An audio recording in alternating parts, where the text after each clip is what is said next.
Hello. Hi. Tis me again, Caitlyn. Or I guess just tis me if you're new here. In which case, hi, hello. I'm so happy to have you. I always forget to say this, but like and subscribe. It does mean like a lot to me, and I know everyone says that, but like genuinely, I fear it might mean, in fact, too much to me. Happy 2025, right? This is the first video I'm filming in the new year, so that's exciting. And on that note, as I'm sure you could see, as you heard by the title, that's a reference for exactly one of you out there. This is my 2025 predictions and ins and outs. And my credentials to be talking on this are mostly just that I'm highly opinionated.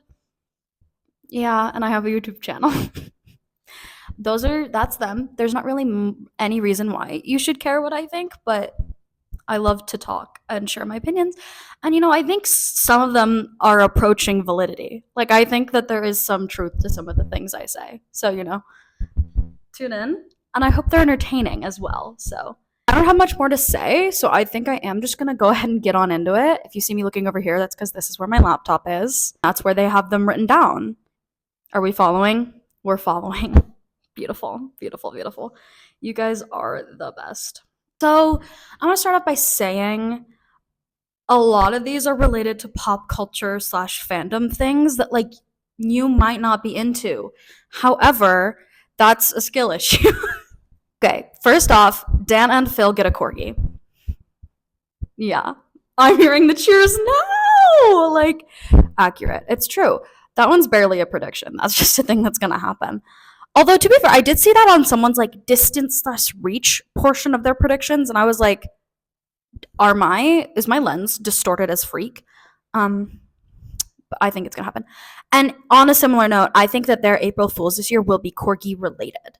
Perhaps like a launching of an Instagram account, except for I do think that might be a long-term thing, and I think that might be Dan Howell's new creative outlet is running an Instagram account for their corgi. However, they are a big fan of the Animal Fest variety April Fool's joke. Like they did like Pigeon Fest, they did Norman Cam / Fest.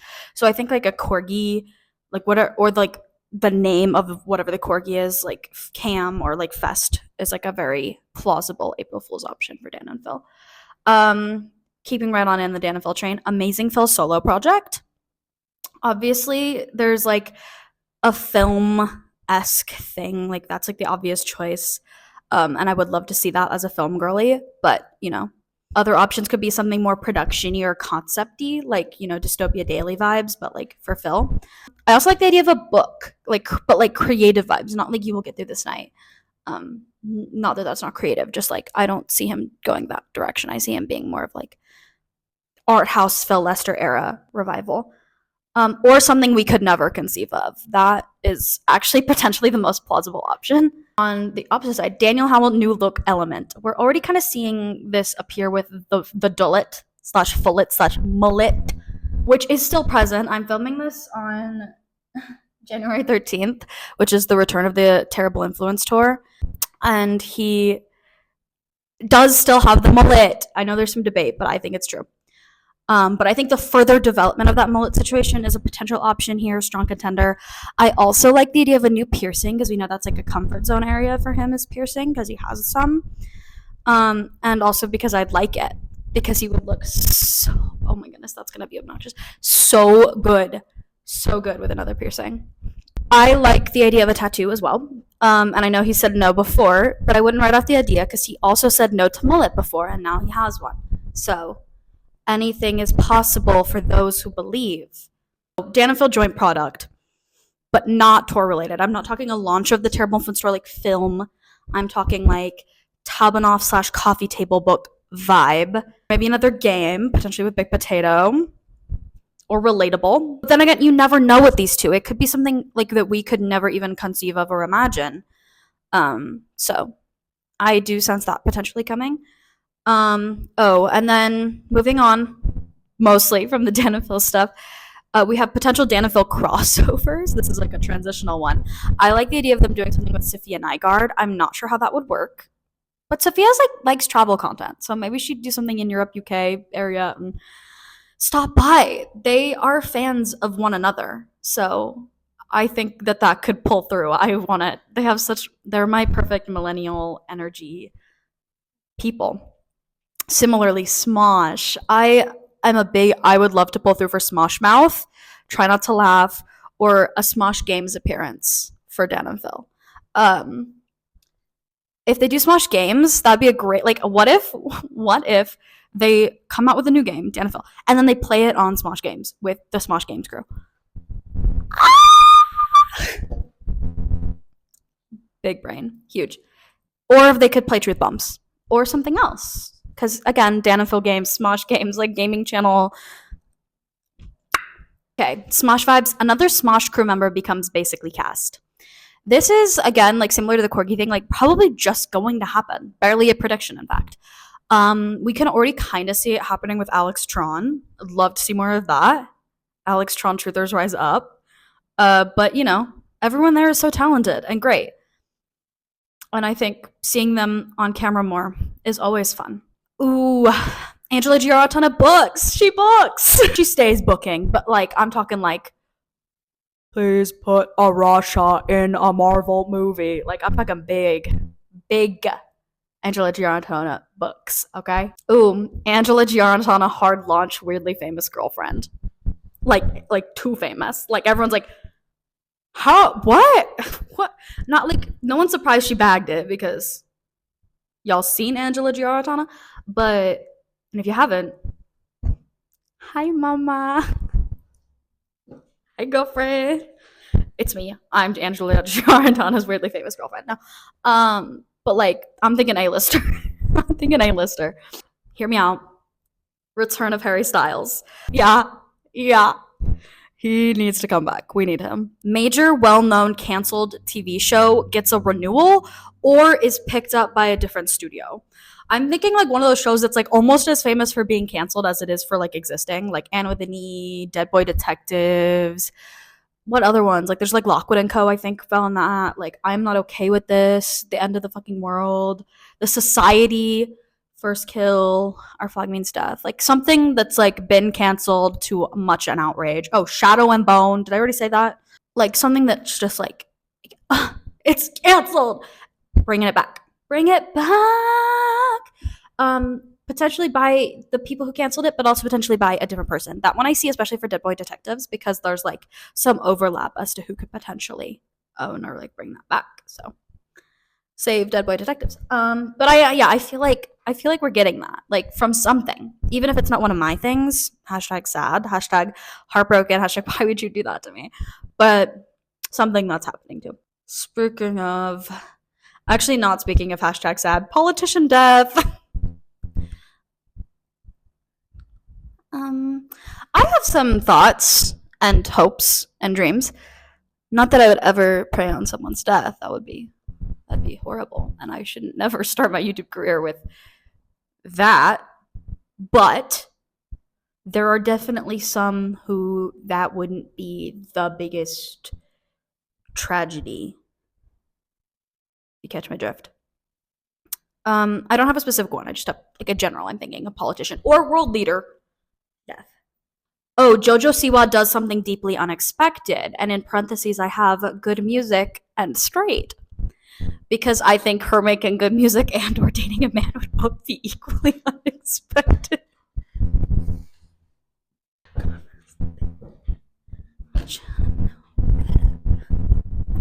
She's Angela Giarratana's deep, weirdly famous girlfriend. Sorry. But also, like, any other deeply unexpected thing from her counts. Unrelated Dance Moms drama / reveal. Like, obviously, JoJo Siwa is from Dance Moms, so, like, her doing something crazy is Dance Moms drama. But, like, not really, you know? I'm thinking, like, OGs. I'm talking, like, seasons 1 through 3. Something crazy with them has to come out. Like, Maddie talks about it. Maddie and Chloe, like, work it out in the remix. Melissa, like, and Abby, like, do something together. I don't know. Something crazy, like reveal, like something is revealed. Can I be real with you? Can I be honest? I don't think this is gonna happen. And you're like, Caitlyn, why is it a prediction then? It's also like sort of a bingo card kind of moment where I don't think this is going to happen, but I'm manifesting this energy. And that's John Kozar and Dodie Clark work it out on the remix. And for those of you like, are they beefing? It's like, no, but they're broken up and they don't talk. No, that we don't talk. They need to like come back to us. Come back to us. Save us all, John Kozar and Dodie Clark. Similarly to Save Us All, John Kozar, After Ever After 4, I think it's time. And there are still some princesses that have not, / Disney characters that have not graced that franchise. So I bring it back. And like, I could do research. I'm not going to. I don't want to. On like what the time gaps in between those have been historically. But I want it now. So let's hop to it. PAINT. Subscribe. Sabrina Carpenter and Olivia Rodrigo work it out on the remix. Do you guys understand that I am manifesting a lot of coming together, togetherness, bonding in 2025. Also, I'm just realizing now that I might lose the light midway through this video. If that happens, my bad. Whereas I'm thinking like the remix, because I'm thinking like a special performance, like a la like festival or like Jingle Ball. I don't know why it would be the Jingle Ball, but like something like that where it's like a one-up, like, whoa, my goodness, they're both there. Like, what? A collab song, like a song together, a feature track. Also, I don't think I have it on here, but I knew like I got Olivia Rodrigo, like OR3. I think it could be a strong pull. And if so, Sabrina Carpenter being on OR3 would be pretty neat. Or like merch or a product of some sort from the two of them. And I think that them like coming together and squashing the beef, I hate it. I don't want to talk about the Olivia Rodrigo Sabrina Carpenter thing. I have many an opinion, as I said before. But I do think like overall, my general opinion on like it nowadays is that like they are such good friendship material. Excuse you. Like all of their friends overlap. They have such like similar vibes and energy, and like could be so like funsies, twinsies, iconic moment. And the only reason we're not getting that is because of like, I'm gonna say it, supposed beef over a boy. Why are we not getting it then? Like, that is literally not even a reason. Like, why would a man be there? Like, why are you stopping us from seeing iconic girl Popiana of the century collab moments over Joshua Bassett? And whether or not I believe that the drama was ever that serious is irrelevant. But I do think that that's a possibility. If not this year, then eventually. Next one. Speaking of people that Sabrina Carpenter and Olivia Rodrigo have in common, new Chappell Roan album. Or, swinging the other way, full-on disappearance from her. Never to be seen again. And or never to be seen again for many a year. Or potentially, like, returns to, like, not being a forward-facing artist, like, full-on disappearance, and now someone who sounds exactly like Chappell Roan and is faceless is, like, making music. Like, something like I think that that's a possibility, and I think y'all think it too. This one's dependent on y'all's behavior. If y'all act right, we're gonna get a new Chappell album, and if y'all act horrid, we're never seeing her again. So watch it. On with music industry stuff. Release of Taylor Swift, Taylor's version, and Reputation, Taylor's version. Again, this is like pretty much a gimme. Bonus points for me if one of them is in February/March and the other one in September or December. And I understand. I know you're walking with me here. You're looking at the calendar. You're saying, hey, hon, there are 2 months in between September and December. I don't get bonus points if they're in those months. Are you keeping up? Like, keep up. I only get bonus points if it's in September or December because those are what I'm feeling. And if it happens in those other months, I'll be grateful. But, like, that's not what I'm feeling, okay? Get extra double bonus points and also maybe a kissy. If it's rep in February/March, because there will be no explanation, there will just be Reputation. Like, that one's just coming out. There's no rollout. No rollout has happened. And if I'm pulling for a February/March release, then rollout would have theoretically started by now. unless, of course, it's Reputation, and there will be no explanation. So I'm thinking that. And then Taylor Swift, because it's her name album, and because it's like ending it all in full circle and she loves that. That one I'm thinking could be the December release if we go December and not September. And that could be on Taylor Swift's birthday. And if you're sitting here going, Caitlyn, it's not on a Friday. My bad, I didn't look. My bad, I didn't look. That's on me, I guess. Also, I don't know if I didn't say anything about it. We're back with the mic. I don't know how good it is working. If you have made it this far and you have a preference on whether or not I use the mic or don't use the mic, go ahead and drop that comment. American democracy, whoever says it first will probably get their way, unless like a ton of you comment on it, which a ton of you is bold considering most of these videos get like 40 views. So there will not be a ton of anyone. Focus. Lock in. Speaking of in, me when I do transitions. Speaking of locking, parentheses in, capital I in, we're moving on to the ins and outs of 2025. Ow. I'm going to try not to speak too much on any of these, but okay. Number one, ins. Carabiners. Fun and fancy. I think charms on carabiners. I think fun-shaped carabiners. Carabiners. And before you're like, Caitlyn, those are a flagging symbol. I mean for the people who flag with them, not for y'all who don't get it. Like, I'm talking about for the right people. For the right people, carabiners are in. Okay? Love that we're on the same page right now. The term lish. So that one's not really, that's probably not going to make it to the end, but it's one of my ends. Because I've been pushing the Lish agenda for like a year and a half now, maybe 2 years. Really big fan. The idea is when you eat something and it's really good, you say, oh, that was Lish. Like, that's Lish. Or something smells Lish in here. Like, and you're like, that's short for delish. Except for it's not. It's not like delish at all. It's better. Say Lish. Muscular women. Muscular women are in.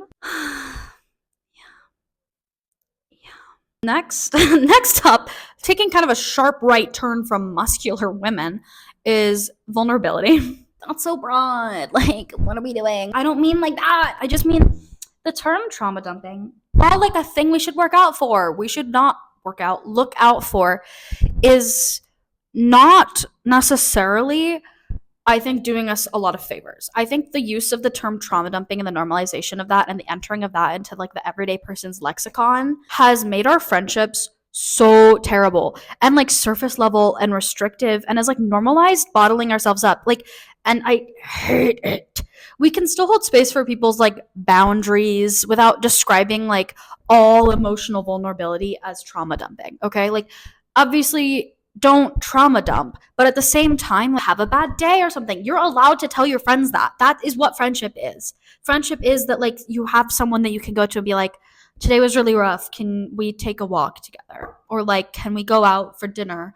Because I, something, like I lost a family member or something like that. Like, that is allowed in friendships. And I hate that like people who don't understand what trauma dumping is have started weaponizing it so that they don't have to show up for the people in their lives because, well, like, she trauma dumped. Like, no, honey, she was being your friend. She was asking for like a little bit of support. Crushes. Personally, my crushes need to go out the door. But crushes, we are in a crush recession. My campaign for Caitlyn 2025, bring crushes back. Make America crush again. Stupid. Similarly, flirting. Yeah. And that one, unrelated to the crushes, actually. Not similarly at all. Flirt with everyone and anyone. Flirting should be fun. And I don't think it should be exclusive for the like straight girls at parties. I think it should be for everyone. The common man's flirt, some might even say. Another in for me is gonna have to be Disney Channel throwbacks, like watching Hannah Montana, Lemonade Mouth, Austin and Ally. Like, Anything like that, I think is good. Overdressing. Current outfit notwithstanding, I think that it's so fun and cool to show up somewhere overdressed. And I think the worst type of people on this earth are the people who make people who are overdressed feel bad for being overdressed. No, baby, you're underdressed. Dress up for the occasion. You only live once. All pleasure now. Like, make today your pitch, okay? Wear the dress, the outfit, whatever. Like, show up and show out, okay? And that doesn't mean like if you want to be comfortable, you can't be comfortable, like dress like that. But if you're gonna show up in pajamas, don't try to make the people who showed up looking nice feel bad for it, you know? Also, just don't have shame if you show up somewhere looking nice. You look nice. No one can take that away from you. Um, my next thing is twunks. Yeah. Twunk Nation, rise up. And my next one, oops, soapbox is back. Soapbox is back. I'm standing on it. Butch lesbians. Disclaimer here first, before I go balls to the wall about this is hi. So if the framing or lighting is different, of which I'm sure they are, I can't really tell right now. That's because I ran out of storage and I had to take a extended break to delete things from my phone. One day I will get like a secondary place to store things, footage, or maybe a camera with an SD card or like a vlog. But like those investments are to come, you know? All good things to those who wait. If y'all get me real famous, then I'll have money to do those things. So like it's actually kind of on you. That's actually your fault. I'm kidding. I think I was talking about butch lesbians. Parentheses, when am I not? Oh, I was talking about how like I am pro people being like, I'm not like butch or femme or mask or, you know, whatever. I'm me. Like, and that I like am so, I'm for that, like very much so. But that being said, that, pushing that to the side for a second, I do want to say, like, if you're going to go about labeling things, I think we need to bring back, like, not bring back because they're still present, but I think, like, in the cultural mind, my in is like butches because there is not a mask shortage. There's not a mask shortage. We're just being unnecessarily diminutive. Like, we can't all wait for Ruby Cruz, Mac Injimy Futches and call that a mask shortage. You know, it's like there is perhaps a shortage of like skinny, conventionally attractive looks one way, like feminine mask, like owes you androgyny, like chin length, shag haircut. Like girls, I guess there's a shortage of that. But then like what if you were attracted to people that weren't that? Crazy concept, I know. My next thing is abundance. Another in for me is going to be advocacy, which does seem counterintuitive with the indulgence thing because like privilege and like capitalism and all that. But you know, I think that like being the perfect advocate for literally everything is an impossible task and actually kind of scares people off doing any advocacy work. So asking that of people is, you know, not actually, I think, the advocate, like the smartest, most like woke. I could write an essay on, you know, the etymology of the word woke, by the way. Without getting too serious, I think that like advocacy is good and encouraging it in pretty much any form is good because I think expecting people to be the perfect advocates for every single possible social or political issue makes people not want to participate in the movement at all. And I think that's bad. That being said, like obviously, like if you have the ability to do more than just like share it to your Instagram story, or like if you're not willing to back it up, like walk the talk, then, you know, might as well not pretend to be an advocate. But oh, my next one is 2014 resurgence. Like, yeah, y'all know what I mean. I'm like, you know, Dana Venezuela, you know, y'all know. I know y'all be knowing. Why would I? Hey, Miken, I'm gonna put your collage here. Hey. I get it. This is 2015, like 2014, 15, like that whole Tumblr era. Like that is so good. Let's bring it back. Minus, subtract. Let's do a math problem. All the weird Brandy Melville, tiny, like making Edie normal, like I am so small and little and I'm so unimportant and just so tiny and they just don't fit in clothes. Like that that could be out for actually forever. We're not on to the outs, but sneak peek, it's on the outs list. It should be gone forever. That can stay away. But the rest of the 2014 stuff can come back. Dreaming big and leaning in. I think like leaning into your dreams and like making the choice to dream big, because I do think it's a choice and I think that it's hard and it's scary to have big dreams, but I also think no one's ever achieved great things without dreaming of them. Or at least not most people. You know, if you're someone who's like, I can't possibly do that, well, you definitely can't do it if you don't hope or dream for it. So do that and like lean into all of the opportunities. And sometimes that's going to mean you're going to fall. And I think that the potential of your dreams should outweigh the potential pitfalls. Second half has gotten real serious. Oh my gosh, my literally nothing is going right for me. Urban walks. I think going on walks and exploring places, especially like cities and stuff. I know safety and all that, but I think it's fun. Get with your pals or by yourself if you can do it safely and like go for like walks and exploration. My next in is educating ourselves. That one goes hand in hand with advocacy, obviously. Like, do the work, put in the work, educate yourself. Don't ask marginalized people to educate you, it's not their job. Also, separate from advocacy, like, learn things for the fun of it. Read nonfiction books. I won't be doing that. I might do it. I have one on my TBR. But, like, no, I have two. But, you know, like, read nonfiction books. Like, read an article, not I see you right there. I read an article. No, you didn't. You saw TikTok. You read the headline of an article in a tweet. That's not the same. Read the whole article. And if you're in college, like I bet your college can get you like a subscription to one of them subscription only ones, like the New York Times or something like that. Like you have access. Educate ourselves. Enthusiastic invites. This one's a personal one, but like also not, because guess what? My personal experiences, it turns out, speak to a lot of people. Some people like have forgotten what it feels like to be left out, but it sucks. Okay? It sucks for everyone. No one, even people who like being alone, who enjoy it, introverts, likes not being invited to things, you know, likes being left out all the time. That is horrible. So enthusiastically invite people. And the enthusiastic thing is important because people should feel like you want them to be there, not like you have to invite them, okay? If you like a person enough, like just enough, you don't need to be bestest friends with them.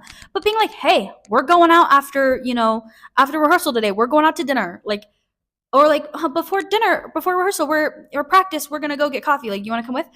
Like, making the choice to ask people can mean the entire world to so many people.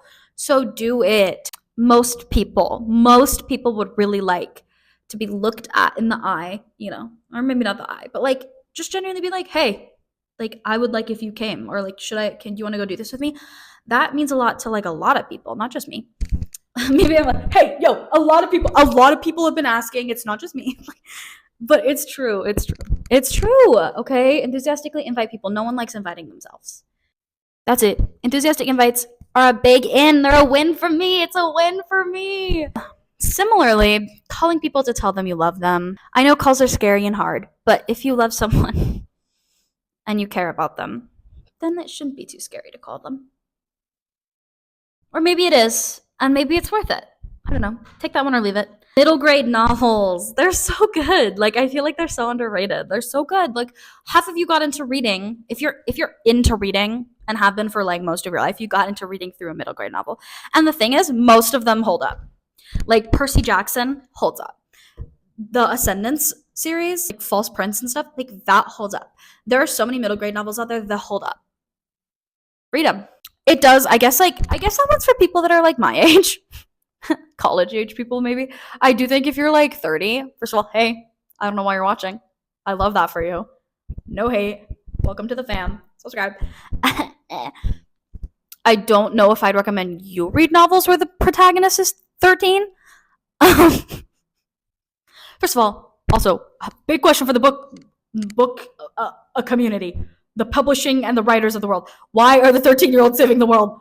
That is diabolical. Like, there's got to be a capable adult in these universes, right? Right? Why are the 14-year-olds saving the world? That's not important. That's neither here nor there. But that being said, middle grade novels are in. Tights, fun tights. I did try to limit the amount of like material objects on my ins and outs list because I do think that that's like a little touchy and I don't like it as much for ins and outs. But I do like the idea of tights. I think they're a really easy, simple item to own. If you can, like, they can get expensive, they can get luxury, but I do think that they also can be very simple and it's all about styling. And I think that they're a super fun styling item. So I think that that's cool, and I like it as a fashion trend. Seeing movies in theaters. This one's controversial. I know some people are like, that's out. But for me, it's in. Expertly crafted IG stories, like cutting things out, scanning them, like artistry, Picasso, Van Gogh. Expertly crafted IG stories, like, ooh, don't cry, craft those IG stories simultaneously in the same exact breath. Same breath. Not gaffing even a little bit. Like, do not give a gaff about IG stories. Like, post whatever the freak bob. Like, if you see it and you're like, that made me kind of laugh. That up there. Okay. Life is too short to care about Instagram stories. I may have clocked a few things at this point, which is mid-video costume change, and also no mic. Because, so I filmed the video, everything was going great, I was editing it, doing my first pass on the edits, and I discovered, midway through doing that the final 30 minutes of video I recorded had no audio because the mic died. And it wasn't muffled audio, it was zero audio. So I am refilming. Yeah, there's that. I'm also on a bit of a time crunch because I shouldn't be doing this right now. This is a poor decision. I have class in like 40 minutes, so let's go. And the lack of a mic is because I'm currently too scared to use it, and if it happens again, I will have a crash out. So this is the audio quality for the rest of the video. You're all so excited, I can already tell. I was talking about Instagram stories and about how I actually think the duality of expertly crafted Instagram stories and also like not giving a flying freaking heck about you, I hated that, about Instagram stories is like, it's really beautiful, and I think that's where I want to live as a society and a culture. So I think that's in. Ooh, frat boy captions and slang. Oh, I love it. I actually do love it. I think they're so good. Like, also, it's actually potentially the most frustrating thing in the world when a frat boy does it. Why did you just post the most clever caption to your semester recap? And I know you came up with it yourself. How is it that we're being asked to do like the easiest assignment in the world and you're like ChatGPT in 0.2 seconds? And I know your brain came up with that Instagram caption. It's mind-blowing, it's baffling, and I am angry mostly because I'm jealous. I want to have that. I want to have that creativity. I also, the slang thing is like, I want that to be in so that when I speak like a Disney Channel jock, as I tend to half the time, like when I'm not being girly pop, I'm being like, bro, I'm just joshing with you. Like, I think life's about juxtaposition and the crossroads of not caring about Instagram stories and expertly crafted Instagram stories, and also on the crossroads of speaking like a contestant on RuPaul's Drag Race and speaking like a contestant on the Bong competition. That crossroad is also where I enjoy living. That's that on that. Moving on to my outs. And before I get into these, I want to do a little preface that like my outs are personal outs. Enjoy what you enjoy. And in fact, the biggest in is enjoying what you enjoy and not caring about who yucks your yum. Girl, it's your yum. That's my overall in and out, but like I'm hoping you guys can just like get that, okay? And anyway, I also, as I mentioned before, I'm trying to keep like specific items or like anything like that like off these lists because I don't think that that's cute. That being said, if I do mention some, like use it if it serves you. And I tend to be talking about like the culture or like the societal like preconceptions about a lot of these things, and that's why I want them to be out. That being said, my first one is Venmo requests. And I understand being broke, so like, let's like hear me out here. I get like being like, oh my gosh, like, can you pay me back for the concert ticket? Like, that's very real. And like, I do it as well. I'm like, hey, that costs like however many, like, can you just send it? That'd be great. But that being said, I think that our culture is too transactional. It's too transactional, and I do, as it would happen, dislike that. And I think, like, especially about friends, like if you and your friend go out to coffee and then you're like, oh, I got it, Venmo request for $4.50 afterwards. Oh, no, thank you. Stop, pause, reassess. I just think like having like a floating $5 to $10 between you and your friends is like healthy. I think being like constantly kind of owing each other a little bit of money and not being like, you still owe me that $8. The other friend should just get it for you the next time. Like, you know, I think that that's like really cool. And I think engaging in a culture where like, I bought you something that's worth $7 and then you next time buy the $10 thing, or like you go on an outing and one of you buys the tickets, someone else buys the food, and someone else drives in the gas, you know, less like transactional between you and your friends. I think that that would be cool. My next out is compulsory outness. I don't want to go for too long on that. Look that one up on your own to understand it, but like basically it's the thing that made Kit Connor have to come out. And the idea that like in order to talk about or engage with queerness in public spaces, you need to be out, and not only you need to be like, you need to be out to be proven to be queer, which is really weird because let's think about the thinking behind that, which is that like if you don't come out then you're straight. That's not true. That's really weird. That's not the progressive mindset that you think it is, actually, to be like, he hasn't come out, so like we can't have a straight actor playing this role. People who aren't out are all straight. That's weird. Don't like that. So that's out. Misuse of the term queer baiting. This one kind of goes hand in hand with the compulsory outness thing, but that's just like, it's so clearly a sign. They're like, he dresses gay, so he what is dressing gay? I'm so scared. I'm so scared for the society that's like, Harry Styles is queer baiting. No, he's like, he dressed like that. He doesn't owe you an explanation for why. That's so weird. Queer baiting exists, but you're using the term wrong. My next one, these are all so intertwined. Malappropriation of therapy language. I think people will hear like third hand of like a therapy term, or even like a diagnostic term, or like this happens a lot with things that have to do with autism, you know, like things like overstimulated or nonverbal or whatever, where people will like hear it and they'll be like, that resonates with me. No, it doesn't. And then they'll like use it and use it and use it until it just like has no meaning anymore. And then they'll like weaponize it so that you like can't touch them. And that's really weird. Like the thing I mentioned earlier about trauma dumping, like we saw this was like triggering a lot too earlier. Like, I don't know. It goes through cycles for sure. My next one is shame. I really loved Shame Is Out in 2024 as kind of like a carpe diem kind of moment. Like, don't be afraid to do the thing, go out there, do it to the best of your ability at all times. And I do want to carry that into 2025. So Shame Is Out in 2024 and 2025. Guilt is still very real though. Guilt is in. My next one is commercialization of crafting / underconsumption core. This one's kind of vague and nebulous, and so I do understand that being kind of weird. But the idea of like when bows were everywhere, like I like bows, look at me, I like bows, okay? And ribbons. And then I also like the sewing thing where people were sewing like scrap fabric onto clothes. But then all of these things become so oversaturated. One person will do it and people will be like, that's so cute and artsy. I want to be cute and artsy.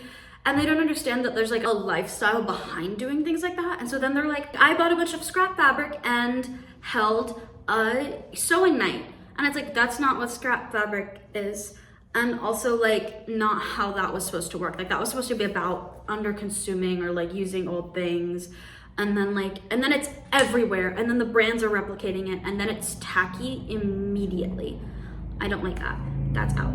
Trendy water bottles, and hey man, I have an Awala. I like the Awala. If you have a water bottle that has trended, this has nothing to do with you and that, and I actually don't have a problem with any specific water bottle out there. I don't hate the Stanley Cup. I actually see why people like the Stanley Cup.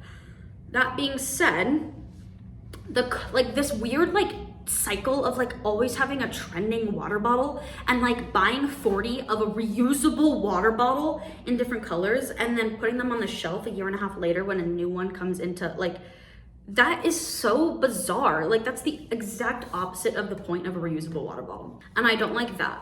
Drink water out of it. It's not a part of your outfit. Oh, the outfit trends are like my favorite thing either. Oh, speaking of which, my next out is we need to bring back, and then listing like a fashion trend or an item. No, we don't. Not even like, I'm not anti like trends coming back around, or even trends, I guess, is like a concept, but like these micro trends and or the needing for that to happen in order to like give yourself permission to do things. That's part of Shame Is Out in 2024. Like if you're like, oh, I really want to wear go-go boots, like I think they look really cute on me and I like would go off my style, you can wear them then. You don't need everyone else, all the cool girls, to start wearing them for you to be allowed to wear them. Things don't need to be in for you to wear them. And if like something you like is in, that also doesn't mean that like you should or have to be contrarian and be like, no, I don't want to wear that because it's so in and I don't want to engage in the micro trend. Like if it's an item you genuinely like, wear it. And if you don't. And that should be a policy that we always have with trends and always have with clothes, is it should be more about what you enjoy. And if you enjoy hopping on the trends, that's fine. That's you. That's your prerogative. Just like, don't let them control you. Because then they don't serve you anymore. Offensive vehicles, Cybertruck, and worse, some of y'all don't know about this one, but the Polaris slingshot. If I talk too much about it, I will get worked up. So that's enough said on that one. Get them off the roads. People who buy those should be put in solitary confinement. Oh, astronomical book goals. Okay, I don't want to get on my soapbox. I don't have enough time to get on my soapbox about these kind of things, but I will say book goals are good. I like book goals. I have a book goal. It's a low book goal. That's a personal thing. You could go higher than 15. I understand my book goal is low. That being said, I think that if your book goal exceeds like 80, it's too much. You're not reading these books. You're not reading these books. You're not comprehending these books. I guarantee you're like not diversifying your titles. I don't think you're like absorbing it. And I have read a book in a day. So you're like, you don't read fast enough. Like I can read a book in a day. I've read 4 books in a week before, but doing that for 52 weeks is unsustainable and eventually means that you're not consuming. Actually, you are consuming. You're just like eating these books and you're not getting any kind of like, for lack of a better word, like nutritional value out of them. You're not absorbing them. They don't have any kind of meaning. And we're diluting what it means to like read and why people read and the beautiful privilege it is to be able to read. And we're turning it into this like overconsumption, like how many books can you read in a year? How many books can you put on your bookshelf behind you? And I don't love that. My next one is controversial and it's spicy books. And hey, hear me out here. Hear me out here, okay? I am someone, lifelong fanfic reader, okay? Veteran of AO3 and Wattpad. Purple Heart. I get it. I promise I have read smut, okay? I led a 2-year campaign to obtain The Pairing. And that's a horny ass book, okay? I don't have a problem with smut or spice in books. In fact, I like it. But have a little bit of shame. Shame is not all the way out. You know, like mostly I'm out of like that being the only thing we value in books. Is like, well, how spicy is it? What is the plot? Is there a plot? And if you don't want plot, again, crack open some AO3. Like, you need to open the schools, and the schools, of course, being the internet. And I also don't like the way that a lot of the books that get like really famous for being spicy start to normalize really horrendous things. So that's that. My final like anti-book talk tirade is just rainbow bookshelves. I don't like it. It's inconvenient. It's overdone. And again, I'm like, are these books that you're like the content, or is this about ownership?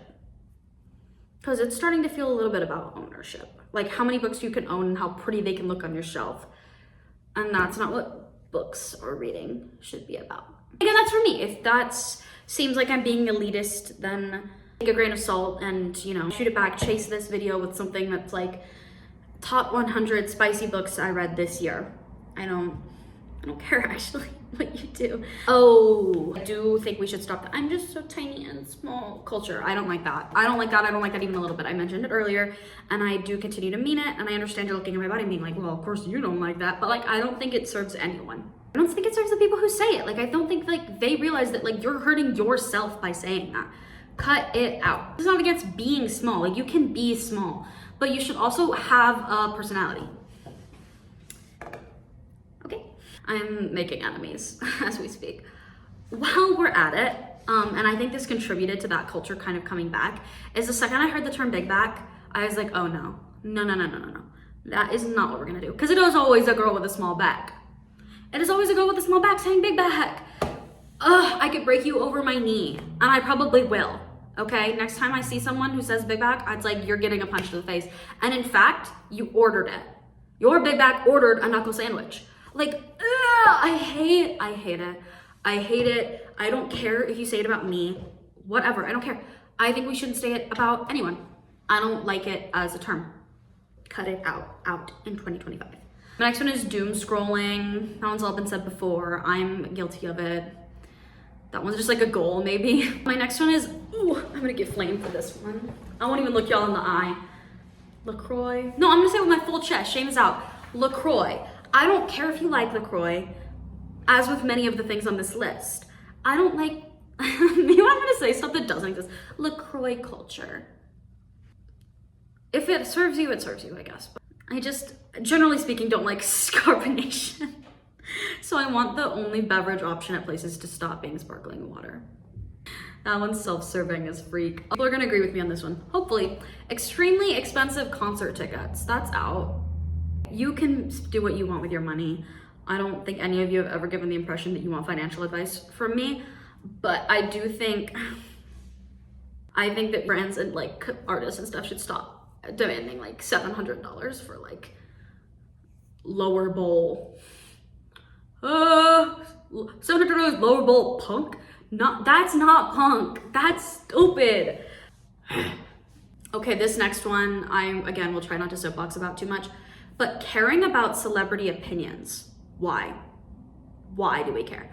Why do we care? Like, literally no one should give a single gaffe. There should not be a single gaffe given about these celebrity opinions on things. Like I guess if it's political and they have like a platform and they can use it for good, that is one thing. That's different. Advocacy is obviously in, as I mentioned before. That being said, like things that are stupid, like when Rachel Zegler said she didn't like Snow White and then got death threats are also out. But like, why do you care? If you don't care about your accountant's opinion on it, your dentist's opinion on it, why do you care about an actor's opinion on it? Y'all parasocial as freak, and that's coming from president of the parasocial fan club, okay? I'm parasocial about people I know in real life, okay? Like, it's me when I said malappropriation of therapy language is bad, and then I'm using parasocial incorrectly. You know? Everything's a work in progress. There's nuance in everything. Just like, why do you care? Why do you care what they think about stupid things that are irrelevant? Switching out of app fonts, I dislike. Like when an app has a font and you get comfortable with it and you get used to it and it makes you feel happy and warm inside. And then they switch it on you. That's a betrayal and should actually potentially come with jail time. That should come with jail time. If you do that, I'll see you in the federal prisons, love. This one's a permanent out always, out in 2025, and also for the rest of time forever. Generative AI. It has never been good, never will be good, is horrible, is never worth it. It is horrible for the environment and the climate. And if you care about anything on this earth, you should not use generative AI. It's also bad for artists and creatives and authors and like all of that because it steals from them, and it also steals jobs from them because they can't get paid. So they're like, their work that they created was harvested to make these AI things, and then they are also then not getting paid for other jobs because the AI creations are being used for that. It's diabolical.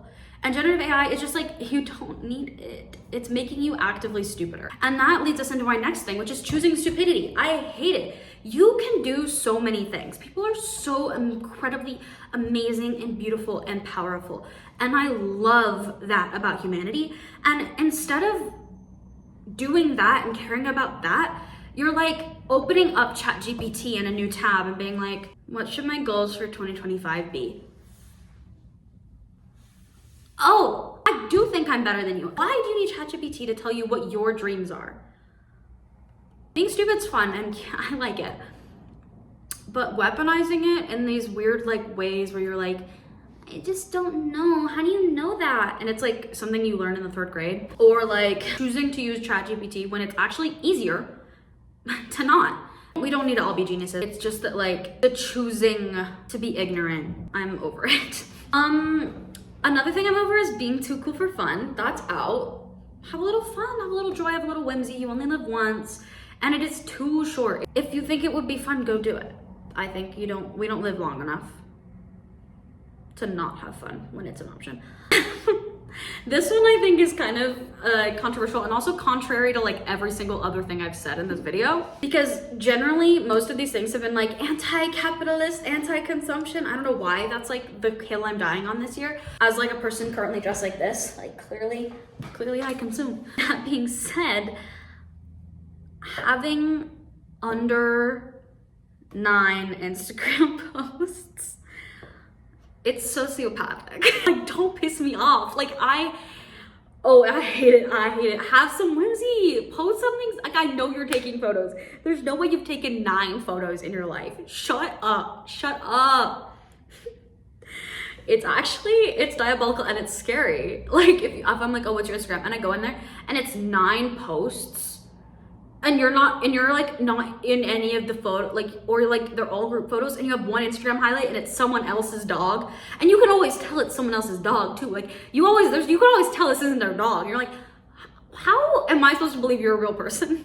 I met you yesterday and I think you might be catfishing me. What is going on? And all their tag photos are pictures they took of other people and so they're not in it. I'm like, girl, what? How do you not exist? This is scary. No, and that's different than not having an Instagram. I think I support that. I think I support not having an Instagram, but having like under 9 posts on Instagram, I'm fearing for my life. Wait, are you in witness protection? Are you in this? Hey, is you a cop? Is you a cop? Because why you have under 9 Instagram posts? That's scary. That makes me fearful. I don't like it.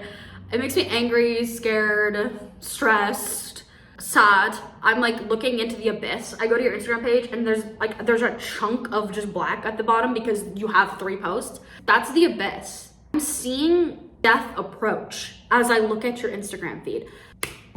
And that does bring us to the conclusion of my list. I don't think it's as entertaining as the first run of it I did, unfortunately, because I am a little bit stressed. And I've also said it all before, so I feel like I'm just like repeating myself. I'm like, they've already heard this, even though they haven't already heard this. In fact, no one heard it because there was no audio. Anyway, thank you guys for tuning in if you stayed this long. Sorry for like all of the technical difficulties and if that made this like impossible and obnoxious to watch. I appreciate it. I will one day upgrade my entire like equipment setup, but I'm looking forward to spending 2025 with you all. I will hopefully come back with a new video soon if making this doesn't stress me out to no end. Wish me luck with the rest of my classes. I'm wishing you guys luck with all of your endeavors this year in 2025. And I hope something in here has been of value to you so you can take it with you and hold it and like have a better year because of it. Let me know if you have ins and outs or 2025 predictions. That'd be really cool. Or if there's like anything you agree with, disagree with, I want to have a chat. Like and subscribe and share because it actually helps a lot. It means a lot. I know there's probably people who see me post about all of this and they're like, I'm not watching those videos. And if you could go and being like, they're actually kind of okay, I'd appreciate that. That would mean a lot. But yeah, I will see you guys next time, hopefully. Bye.